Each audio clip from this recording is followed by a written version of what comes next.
¿Qué tal? Buenas noches del anteproyecto de ley del agua y del medio ambiente. De eso y más hablamos hoy, a las 8 en punto.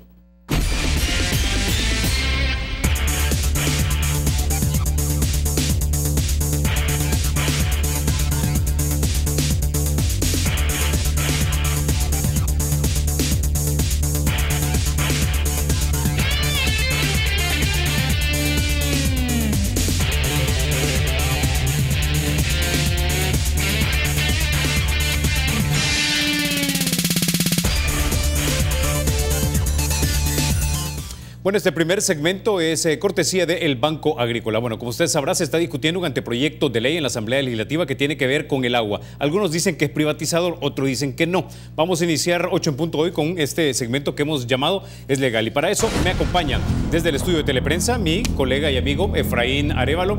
Él es el conductor del noticiero estelar de Teleprensa y también abogado constitucionalista, miembro del equipo de colaboradores de la Sala de lo Constitucional. Efra, antes de que comencemos, quiero que pongamos en pantalla algo de lo que tuiteó el diputado Francis Habla del partido Gana. Él dijo lo siguiente: este es uno de los 8 artículos que se aprobaron ayer. Es muy claro, dice, al afirmar que es un bien nacional, hablando del agua, del uso público y que su dominio pertenece al Estado.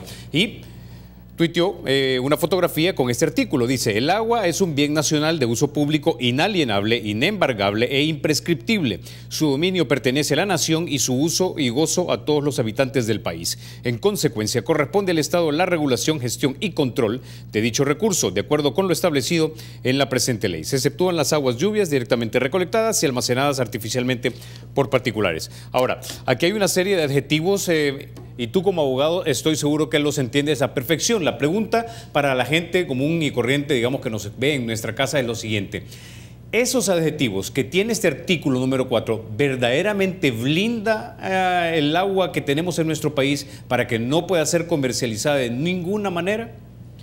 Bueno, esos adjetivos en realidad se refieren a que el Estado no puede transferir la titularidad del derecho que tiene sobre el agua a particulares. Transferir el dominio a particulares. Lo que pasa es que, bueno, aquí voy a dejar al margen las consideraciones de índole política y me voy a centrar en qué es lo que dice la Constitución y qué es lo que ha dicho la jurisprudencia constitucional en materia de bienes nacionales de uso público. La Sala, en el amparo 513-2012, ha señalado que existe un derecho fundamental al agua. La Sala lo ha derivado del derecho al medio ambiente, a la vida y el derecho a la salud. Como todo derecho fundamental, hay un objeto protegido por el derecho. El objeto protegido vendría a ser el agua. Y el derecho vendría a ser aquello que yo puedo hacer sobre el agua. Lo que hace ese artículo es establecer que el agua es un bien nacional de uso público. La jurisprudencia ha establecido que los bienes de uso público son aquellos cuyo titular es el Estado y son de dos tipos: los bienes de uso público y los bienes de servicio público. Los bienes de uso público son aquellos bienes como las calles, las playas, los parques. Y los bienes de servicio público son aquellos cuyo uso se los reserva el Estado con un propósito de darle un servicio a la colectividad. Las patrullas de la PNC son bienes nacionales de servicio público, solo los puede utilizar el Estado. A raíz de que hay bienes cuyo titular es el Estado, entonces aparecen ciertas adjetivaciones. Los bienes que son del Estado son inalienables, es decir, el Estado no puede vendérselos a los particulares, no puede donárselos a los particulares. Esos bienes son imprescriptibles, como se señala ahí. Eso significa que los bienes que pertenecen al Estado no pueden ser adquiridos por particulares por el mero hecho de usarlos, ¿verdad? Entonces, estos adjetivos en realidad a lo que se refieren es que el Estado no puede cambiar la titularidad de esos bienes a favor de particulares. Como se trata de bienes de uso público, la Constitución determina que la explotación sí puede hacerse en favor de otras entidades diferentes al Estado, pero eso requiere de una autorización legislativa. El artículo 233 de la Constitución, quisiera leértelo para aclararlo. El El artículo 233 de la Constitución dice: los bienes raíces de la hacienda pública y los de uso público solo podrán donarse o darse en usufructo, comodato o arrendamiento con autorización del órgano legislativo. La Sala ha interpretado en Inconstitucionalidad 28-2008 este artículo y lo relacionó con el artículo 120. Este último artículo dice que la concesión de bienes materiales de uso público deberá establecer los plazos y las condiciones que deberán regir la concesión. Y el inciso segundo del artículo 120 dice que esa concesión deberá ser aprobada por la Asamblea Legislativa. A ver si te voy entendiendo bien, Efra. Básicamente me estás diciendo que existe la posibilidad de que el agua como bien del Estado pueda ser concesionado siempre y cuando sea aprobado por mayoría legislativa. Así es. Eso es lo que ha dicho la jurisprudencia constitucional. Digamos que el tema aquí es analizar, que a mí me parece quizás no tan complicado, es analizar si el agua es un bien nacional de uso público. Fíjate que la misma jurisprudencia ha determinado que los criterios que permiten determinar cuándo un bien es un bien nacional de uso público son diversos, y uno de esos es que el propio legislador sea el que indique si un bien es un bien nacional de uso público. Entonces básicamente este artículo 4, con todos estos adjetivos que tiene, con todo y todo, que es inembargable, que es imprescriptible, que su dominio pertenece a la nación, que es inalienable, etcétera, no es un blindaje absoluto del agua para ser concesionado a una compañía privada que de repente digan, bueno, nosotros vamos a hacer lo que le vamos a distribuir, lo que vamos a potabilizar, etcétera. Desde luego, no es un blindaje, porque la propia jurisprudencia constitucional es la que ha determinado que eso sea posible. Sí quisiera aclarar una cosa, que en la hipótesis en que se concesionara la explotación del servicio de agua, quien vaya a ofrecer este servicio deberá respetar los contenidos que la Sala de lo Constitucional ha aclarado en torno al derecho al agua.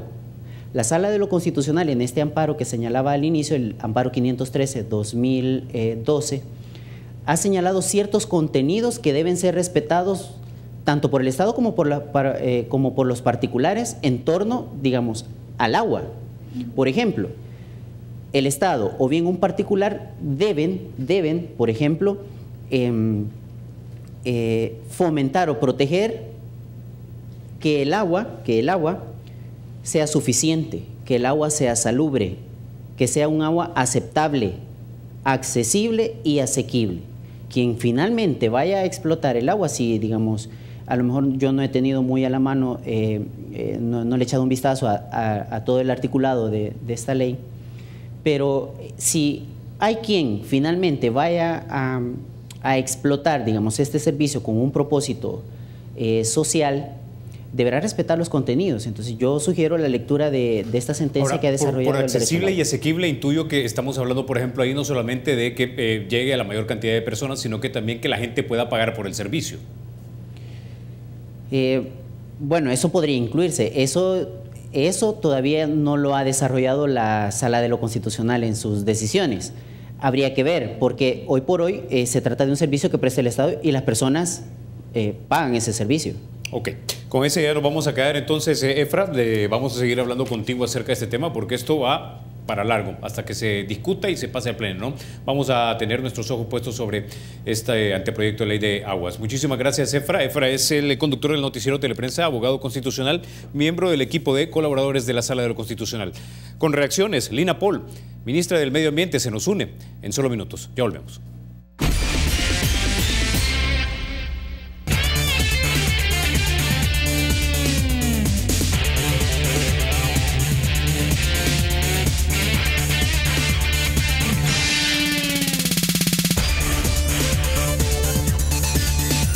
Bueno, el Banco Promérica cuenta con la garantía de rapidez en todas sus cajas, donde lo atienden a usted en 20 minutos o en menos. Sin mayor preámbulo, entonces introducimos a nuestra invitada. Esta noche también nos acompaña Lina Pol. Ella es la ministra del Medio Ambiente. Como siempre, Lina, bienvenida a 8 en Punto. No, muchísimas gracias por la invitación. Es un enorme placer estar aquí. Bueno, ya escuchamos lo que nos dijo nuestro colega y amigo también, Efraín Arevalo. Él es abogado constitucional y él no cree, por lo menos, que bajo la actual redacción que tuiteó hace un momento, perdón, no hace un momento, hace un par de horas el diputado Francis Habla, que eso realmente no es un blindaje a que se pueda concesionar o, como dicen algunos, privatizar el servicio del agua. Quiero que escuchemos lo que nos dijo la diputada Marta Evelyn Batres del Partido Arenes. Ella estuvo aquí en 8 en Punto también hablando sobre este tema y escuchemos lo que nos dijo antes de comentar. Entonces incluso estaríamos hablando que ANDA es una entidad privatizada. Si en la Junta de Gobierno hay miembros de la empresa privada también. No es que la empresa privada tenga representantes. Eso no es lo que dice el proyecto de ley.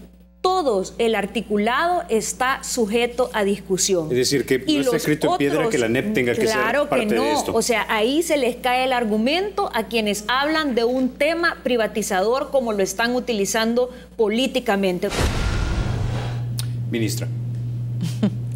No, mire, yo creo que ojalá realmente, como ella dice, estos temas estén a discusión, porque no han querido recibir a ninguna persona de las que han estado interesadas a llegar a eso, a discutir este tema de la Ley General de Aguas. Lo que han enviado son unas cartas para que nosotros enviemos estos insumos. Yo creo que lo que falta es efectivamente eso, muchísima discusión. Hay un profundo desconocimiento de lo que significa una Ley General de Aguas y hay un profundo desconocimiento de lo que significa para un país un recurso tan vital como es el recurso agua. Yo creo que yo ni siquiera, fíjate, lo he dicho, yo ni siquiera quiero decir que esta ley es una ley privatizadora. Eso no es el punto para mí. El punto para mí es una ley. ¿Quién toma las decisiones? ¿Quién va a tomar las decisiones sobre el recurso más importante que tenemos, sobre el recurso más escaso y sobre el recurso más comprometido con el tema de cambio climático? Todavía no han discutido la conformación de la Junta Directiva, pero lo cierto es que por los artículos apuntados hasta ahora realmente no vemos un buen camino hacia donde va esta ley. ¿Por qué no vemos un buen camino? En primer lugar, crean una estructura súper grande. Ya basta, los salvadoreños estamos cansados de esas estructuras enormes que se montan para regular un recurso que es importante para todos. No más superestructuras. Se supone que esta ley tiene que ser una estructura pequeña, eficaz. Y ahora se crean direcciones. Dirección de agua y saneamiento, dirección de agricultura y riego, y yo diría, ¿y por qué no dirección de las aguas para la industria o dirección de las aguas para turismo? Si es que vamos en esa lógica de suplantar lo que un gobierno hace en una nueva autónoma que crecería y crecería sin fin. ¿Por qué solo agricultura y por qué solo agua potable y saneamiento? ¿Por qué no los otros usos que también son importantes? Algo que nos sorprendió a nosotros muchísimo es el hecho de que dentro de las inhabilitaciones para formar parte de la Junta Directiva, otro de los artículos que se discutió no este martes, sino el martes previo, de los 5 primeros artículos que se aprobaron, estaba la inhabilitación para ministros o viceministros. Cuidado, se dice queremos personal técnico dentro de esto y se señala, y esto lo vemos en la ley general, en la ley integral de aguas que incorporó a NEP a la Asamblea Legislativa y que se dice que es la base de esta discusión, de esta toma de decisiones para la elaboración de esta ley general de aguas. Se dice en este lugar que habría un presidente de la Junta Directiva que sería nombrado por el señor presidente de la República y que el resto estaría conformado, bueno, por otras instancias. Déjeme detenerla momentáneamente porque de hecho tenemos una comparación de cómo las diferentes propuestas de ley estarían organizando esta autoridad hídrica de la que usted está hablando. Pongámoslo en pantalla porque hay 3 propuestas. No tenemos la Ley Integral de Agua, el anteproyecto de Ley General de Aguas y la Autoridad Nacional de Aguas propuesta por la UCA. El de la Ley Integral de Agua dice: los miembros de la Junta Directiva serán nombrados de la siguiente forma: el presidente por el presidente de la República, 2 directores electos por Comures, 2 directores electos por los miembros de la NEP en una asamblea que para ser electo y que preside el ministro de Economía. El anteproyecto de Ley General de Aguas dice que estaría integrado en forma permanente por las personas titulares de las siguientes instituciones: Relaciones Exteriores, el Ministerio de Agricultura, el Ministerio de Salud, el Ministerio de Obras Públicas, el Ministerio del Medio Ambiente, ANDA, la Secretaría Técnica de la Presidencia, Secretaría para Asuntos Estratégicos y la Defensoría del Consumidor. Y la propuesta de la UCA es que esté conformada por una junta directiva, un director ejecutivo con unidades especializadas, 3 organismos zonales de cuenca y un tribunal sancionador de agua, así como un tribunal de apelaciones. Eso es lo que tenemos en pantalla en este momento. Quisiera que valorara si usted cree que alguna de estas propuestas es la que realmente más conviene o si de repente habría que combinarse las 3 o definitivamente borrar las 3 y volver a empezar. En realidad la propuesta de la UCA define la junta directiva, porque todas tienen más o menos esa estructura. Vamos a tener una junta directiva, va a haber una dirección ejecutiva, dicen algunas, van a haber 3 organismos zonales de cuencas, eso está además definido por el Plan Nacional de Gestión Integrada del Recurso Hídrico, va a haber un tribunal sancionador y un tribunal de apelaciones. Ahora cambian a instituciones de apelaciones, que bueno, habría que ver si esto lo retoman en esta nueva ley, en la Ley General de Aguas. El punto está cómo se conforma la junta directiva. La UCA, por supuesto, propone una junta directiva conformada prioritariamente por el sector público, como es en todas partes del mundo. Yo no me canso de decir esto porque estoy absolutamente sorprendida de que aquí defendamos una postura que no existe en ninguna parte del mundo. Y esto es un tema vital y le voy a decir por qué. Independientemente de si nosotros estamos de acuerdo o no con el gobierno en turno, lo cierto es que el sistema democrático así funciona. Y tenemos el voto para castigar a aquellos gobiernos que nos parecen que no han actuado con suficiente diligencia, transparencia, cuidado y demás. Nosotros tenemos ese voto, pero es el gobierno quien vela por el bien común, por el bien público, porque los recursos de un país puedan distribuirse de manera equitativa. Ese es el sistema democrático. Si queremos cambiar de sistema, bueno, planteémoslo. Pero el que tenemos es el sistema democrático. Y dentro del sistema democrático lo que se dice es, usted cuida esos recursos públicos, usted cuida. Y yo digo, esto no solo para, vaya, no es un tema ideológico. Yo creo que hasta los mismos sectores privados. Porque ¿qué va a tener usted en una junta directiva manejada por privados? Sus propios intereses, sus intereses privados, lo cual es válido. O sea, ¿cómo no va a ser válido? Cada uno defiende sus intereses. Pero imagínese, no está presente en esta junta directiva el sector textilero. Y bueno, él va a querer no estar representado ahí. O sea, uno lo que necesita es una instancia de decisión que tome el rumbo que el bien público, que la polis, que todo el conjunto de la sociedad requiere. Eso en primer lugar. Entonces, no es un tema de alejemos a los políticos, ¿verdad? Estos políticos malos, estos políticos que solo buscan su propio beneficio y que se enriquecen y no sé cuánta cosa más. No es ese el punto. El punto es, todos necesitamos estar representados, es un sistema representativo.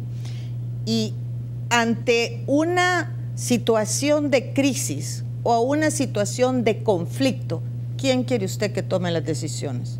¿Usted quiere que las tome un ente privado o usted quiere que tome las decisiones el conjunto institucional, que por cierto va a velar porque usted esté contento y vote por él constantemente. Es decir, esa es la primera cosa. Lo segundo, no es un tema técnico. Las autoridades nacionales del agua en el mundo, por supuesto que tienen instancias técnicas, pero eso por supuesto. Pero quienes toman las decisiones son los políticos. ¿O qué? ¿Quiere usted tener una junta directiva donde hay un presidente o la máxima cabeza de la junta directiva nombrado por el presidente de la República y que el resto sean técnicos a los cuales usted pueda manejar a su antojo? ¿Eso es lo que quieren? Eso no es posible, son decisiones políticas.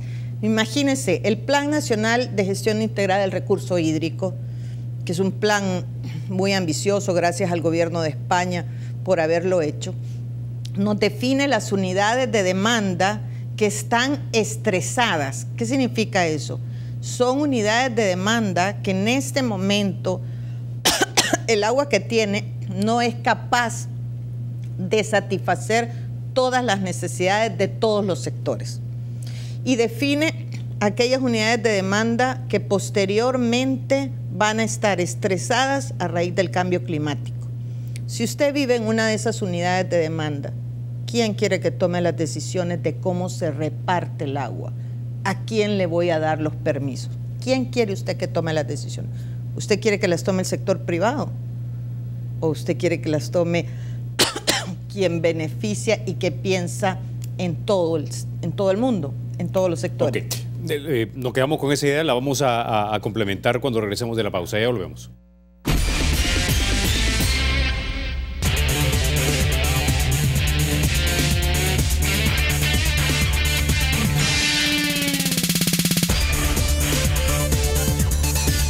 Bueno, gracias por continuar con 8 en punto. Antes de continuar, señora ministra, quiero que escuchemos lo que nos dijeron también acá Marta Evelyn Batres y el general Vargas cuando hablaban acerca de las propuestas y lo que ellos miran como un organismo híbrido.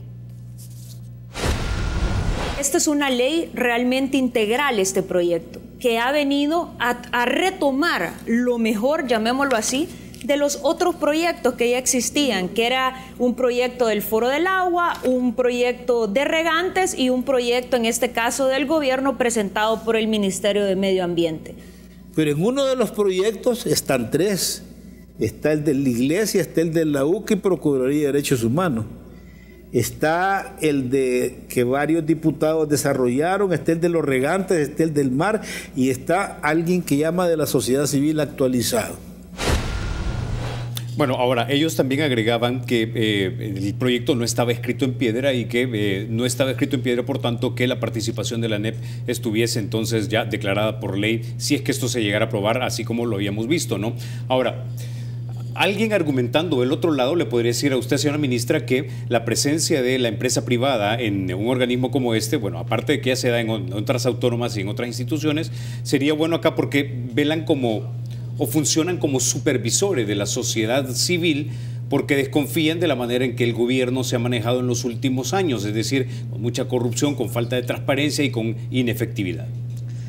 Bueno, obviamente yo no creo lo último, pero dejando de lado ese tipo de cosas porque no venimos aquí a evaluar el gobierno, yo insisto, jamás hay que tener una mentalidad de corto plazo, los gobiernos cambian, los ciudadanos y los salvadoreños y las salvadoreñas somos inteligentes.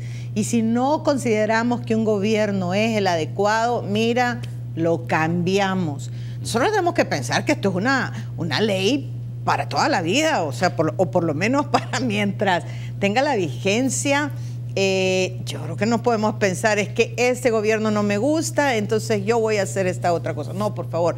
Miren, solo voy a dar una lectura muy rapidita. En Gran Bretaña es la Oficina del Agua, el Ofwat, oficina pública. En Perú es la Autoridad Nacional del Agua, pública. En México es la CONAGUA, institución de gobierno. En Brasil es la Agencia Nacional del Agua, pública. En Estados Unidos es la Agencia de Protección Ambiental de Estados Unidos y los distintos departamentos de Estado según sea su uso, pública. En Colombia es el Ministerio de Medio Ambiente, pública. En Ecuador es la Autoridad Nacional del Agua, pública. En Argentina es la Agencia Nacional del Agua, pública. En Francia es la Agencia del Agua, pública. En Suecia es el Ministerio de Medio Ambiente. Por Dios, no puede estar el mundo entero equivocado. No puede estar el mundo entero equivocado y nosotros seamos los que tengamos la razón. Abrámonos un poco, veamos experiencias. Nosotros queremos realmente invitar a los señores y señoras diputadas de la Asamblea Legislativa, de la Comisión de Medio Ambiente, a que vayamos a visitar la Autoridad del Agua de Brasil, a que vayamos a visitar la Autoridad del Agua de Argentina. Conversemos con ellos. Yo creo que hay temores, por supuesto, pero no podemos hacer una ley solo porque el gobierno me cae mal. No, por favor. Eso no justifica bajo ninguna circunstancia que nosotros pongamos la decisión del recurso más importante en manos privadas. Eso no es posible. No lo podemos pensar, por favor, señores. Yo creo que tenemos que razonar. Es un tema técnico, además, demostrado. Esto no es un tema político. Quienes hicieron estas leyes y quienes aprobaron estas leyes en estos países tenían gobiernos diferentes también, pero no pensaron con esa mezquindad. Lo que estamos diciendo es que esta es una ley que nos interesa a todos, que es una ley que tiene que llevarse a cabo.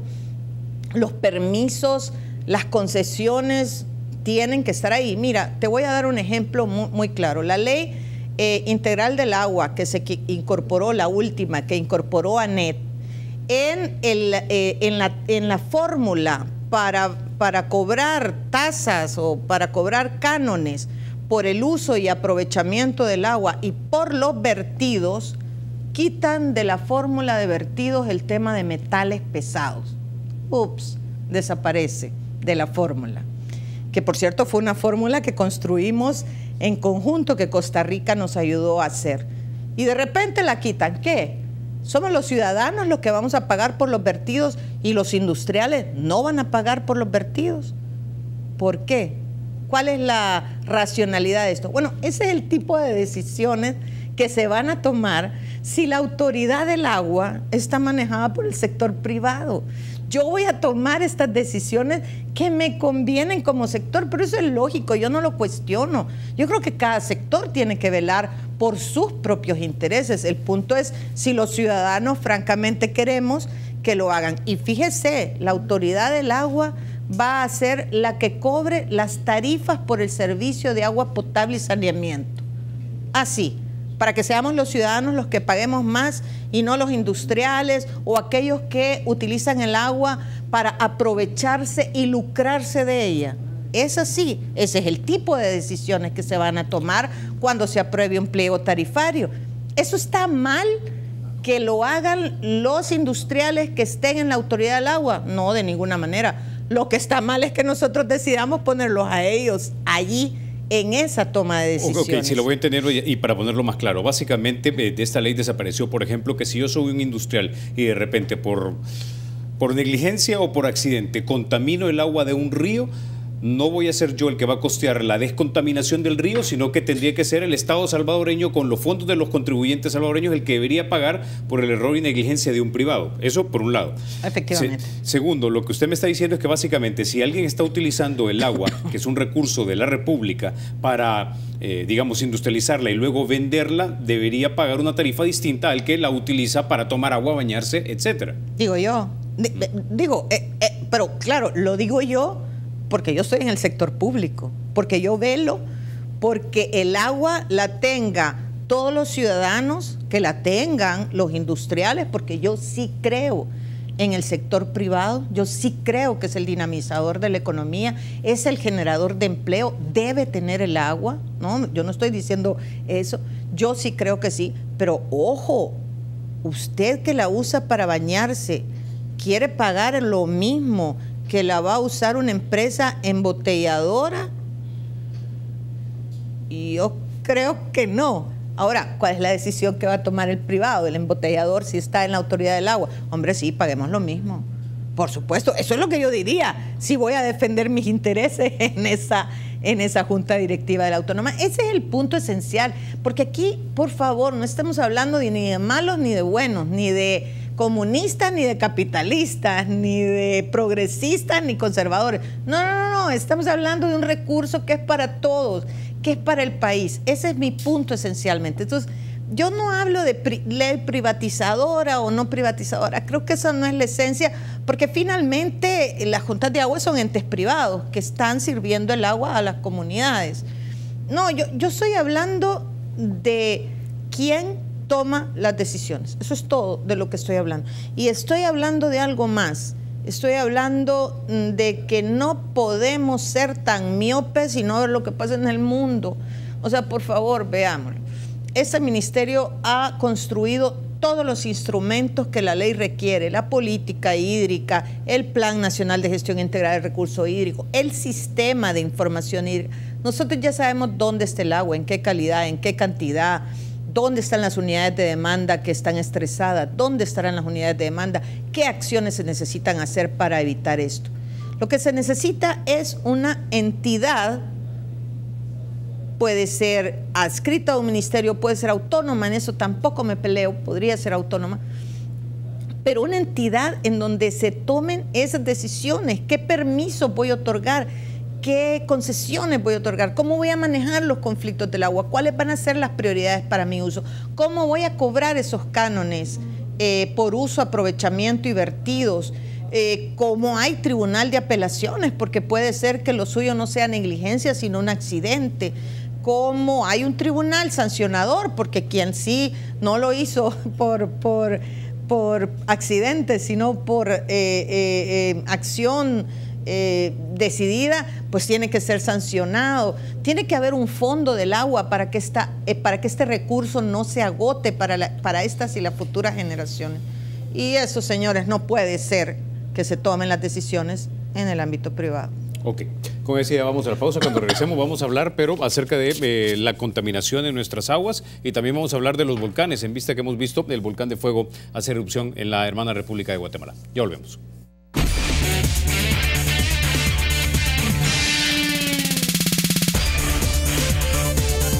Gracias por continuar con 8 en punto. Bueno, señora ministra, en el 2017 el Ministerio del Medio Ambiente y Recursos Naturales tenía identificadas 5 empresas que contaminaban el 70% del río Acelguate, ubicado en un tramo del río Cañas, ¿no? En ese entonces se habló del saneamiento del Acelguate con la construcción de plantas de saneamiento en 3 puntos, en el río Zumpa, en el río Tomayate y la quebrada El Piro. ¿Cómo va esto? Bueno, en realidad yo estoy bastante contenta de cómo ha sido el comportamiento de las empresas. Debo decir que tuvimos problemas con una empresa que tuvimos que enviar el caso a la Fiscalía General de la República, hacer efectiva la fianza. Ya no diré el nombre porque ya está haciendo las cosas como se debe. Ya está, ya ingresó al Ministerio de Medio Ambiente el diseño de la planta, ya están en la fase de licitación para la contratación de la planta de tratamiento. Y las otras 3 empresas ya finalizaron la construcción de sus plantas de tratamiento. Hay una que ya está en marcha, el trabajo de esta planta ya se está viendo, el beneficio para las comunidades cercanas a este lugar, y solamente nos queda el rastro municipal, que es el rastro que está en Soyapango, pero que es del municipio de San Salvador, que estamos dando tiempo al nuevo alcalde porque, bueno, no vamos a llegar con fiscalía y demás cuando apenas está retomando su labor. Yo he conversado con él y ha mostrado buena voluntad para resolver el problema de la contaminación del rastro de San Salvador, cuestión que no tuvimos éxito en la administración pasada de la alcaldía. Se hicieron algunos esfuerzos, pero no suficientes. Entonces ahora esperamos que sí se cumpla y si no vamos a tener que proceder. Pero quiero decir con esto que la mayoría de las empresas han cumplido, no solo en el río Acelguate, sino en aquellos puntos en donde hemos evaluado esta contaminación. De hecho, el último informe de calidad de agua que nosotros realizamos cada cierto tiempo, lo hicimos el 2017, muestra un aumento del 27% en los puntos de calidad de agua bueno. Y esto se debe sobre todo al sector privado, debo decir. Todavía no hemos resuelto el tema de las plantas de tratamiento de la Celguate para las aguas residuales domésticas. Nosotros intentamos hacerlo, estamos trabajando ya porque queremos hacerlo a través de un asocio público-privado.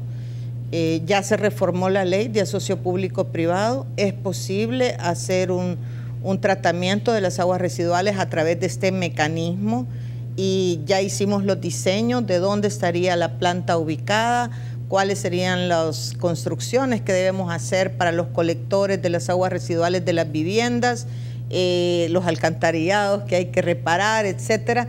Ya todo eso está evaluado y ya estamos en la fase de verificar si será posible o no hacer este asocio público-privado, y la verdad es que queremos dejar como legado al país ya lista esta documentación de manera que pueda hacerse en un siguiente gobierno.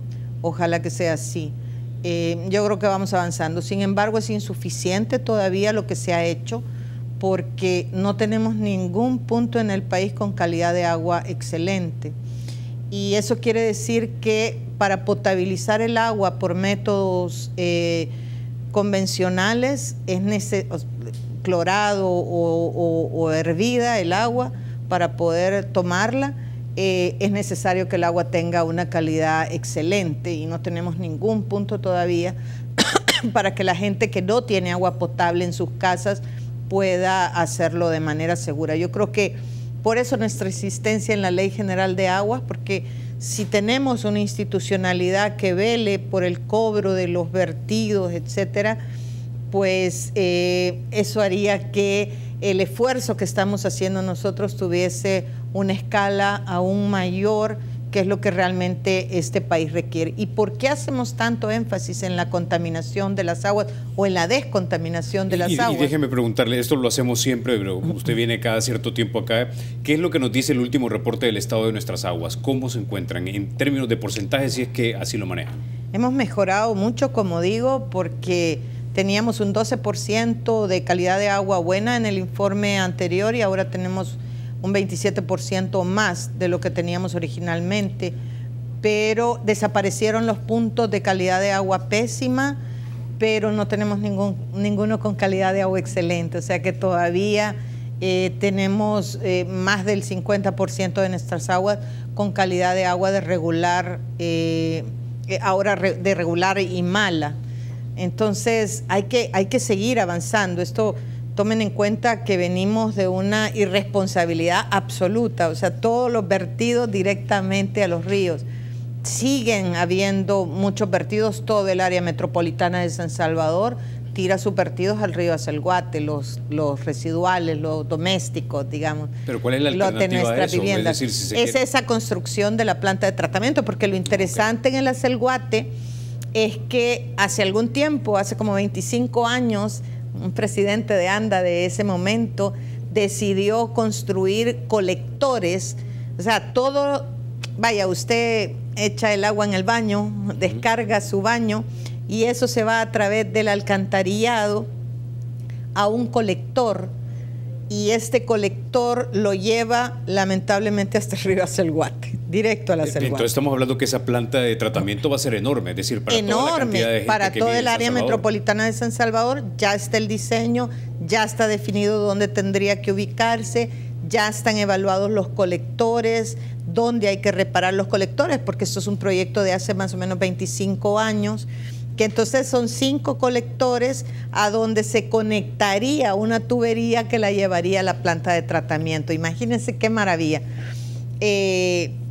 Esto anda en el orden de los 150 millones de dólares, una inversión que no puede ser pública, no hay dinero para eso, no aprueban los préstamos en la Asamblea Legislativa.